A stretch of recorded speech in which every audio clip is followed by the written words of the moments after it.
morning, everyone. Welcome back to our farmhouse kitchen. We've had a lot of tomatoes around here. I hope you do too.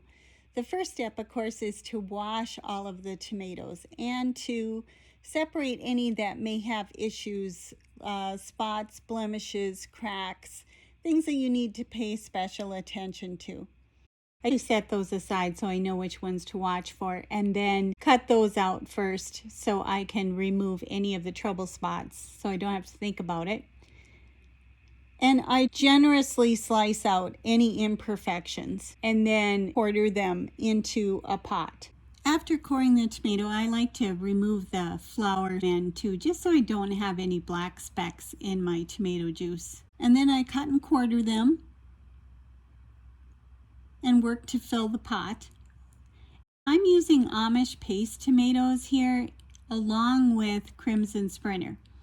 So you can see the difference between these two. They're my favorite canning tomatoes because they give me great flavor and a nice consistency to the juice.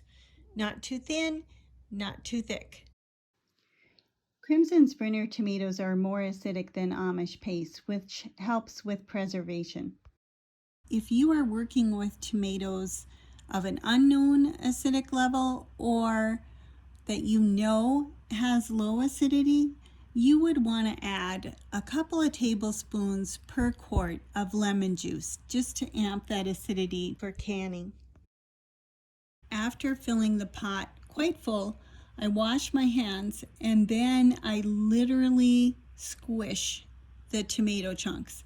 And the reason to do this is to release the juice into the bottom so your tomato chunks don't cook to the bottom of your pot. But also it speeds the cooking process because it doesn't have to cook through a bunch of thick material. It just reduces your processing time significantly. So this is one of the strategies that we use. And you'll notice we don't take the time to remove any of the skins when we're making our juice. The food mill takes care of that for you. So you don't need to blanch and remove the skins. It's a very time-consuming part of the process, and we find it very unnecessary. So once you have that squished down, you'll see how much more room you have in the pot. So then I just quarter a few more tomatoes into a bowl and squish those to add those to fill the pot. Remembering that the juice will expand as it heats, so don't overfill. Once I get the first pot full, I'll start in on the second and do the exact same process, cut and quarter. We like to use 3 of the burners on the stove for tomato juice and 1 burner for heating up lids and sterilizing our equipment.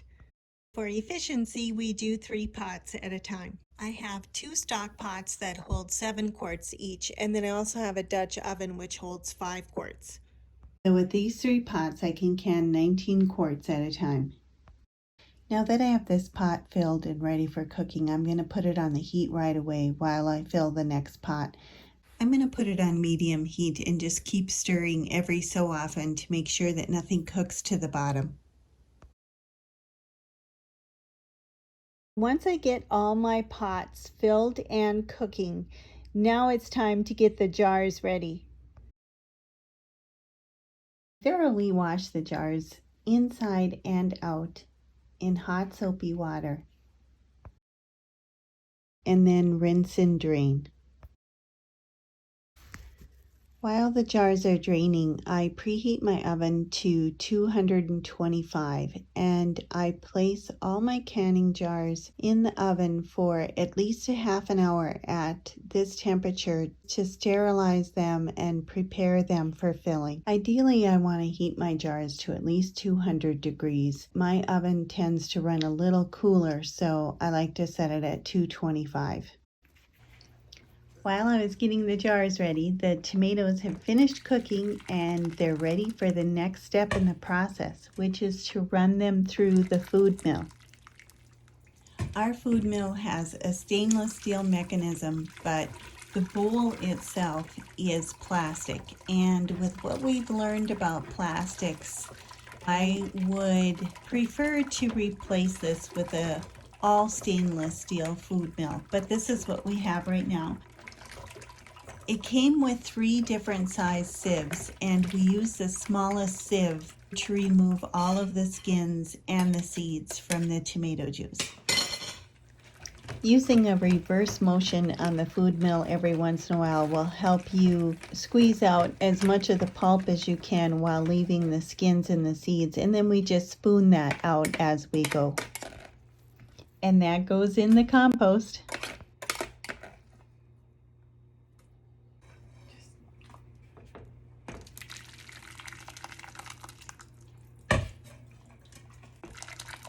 Make sure to hold the food mill securely in place, and remember you're working with very hot liquids here.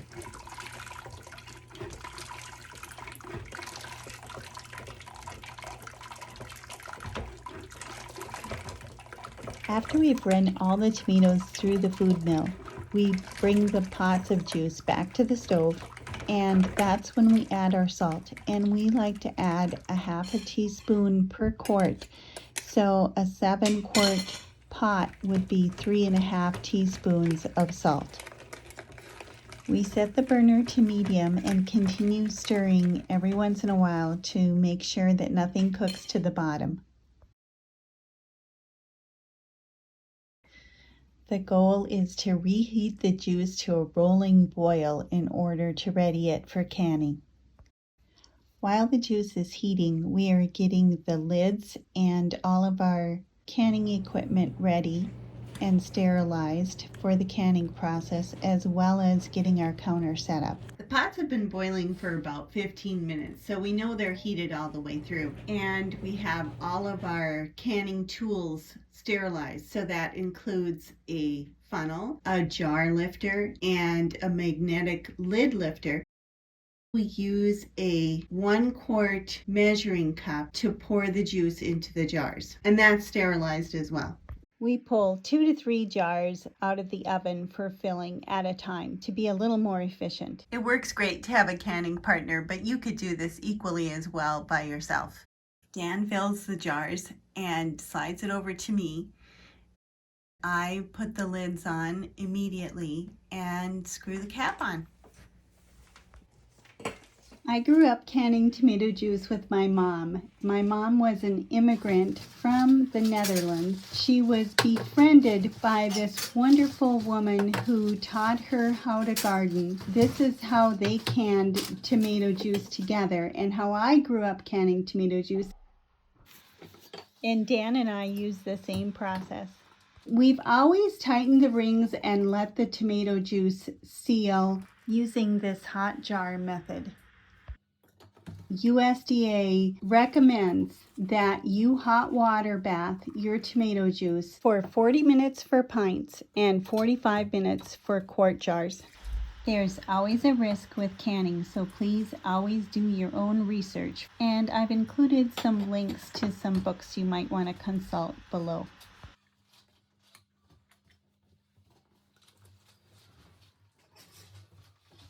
Fill your hot water bath with hot but not boiling water with 1 inch or 2 of water above the top of the jars. Bring it to a boil for the allotted time, 40 minutes for pints, 45 for quart jars. We hope your pantry is filled with beautifully preserved produce just like this to feed your family healthy and nutritious meals throughout those winter months. So thanks for joining me here in the kitchen. We hope you found this information useful. If so, please do like and subscribe. It helps us out a lot. Thanks so much, and we'll see you again next time.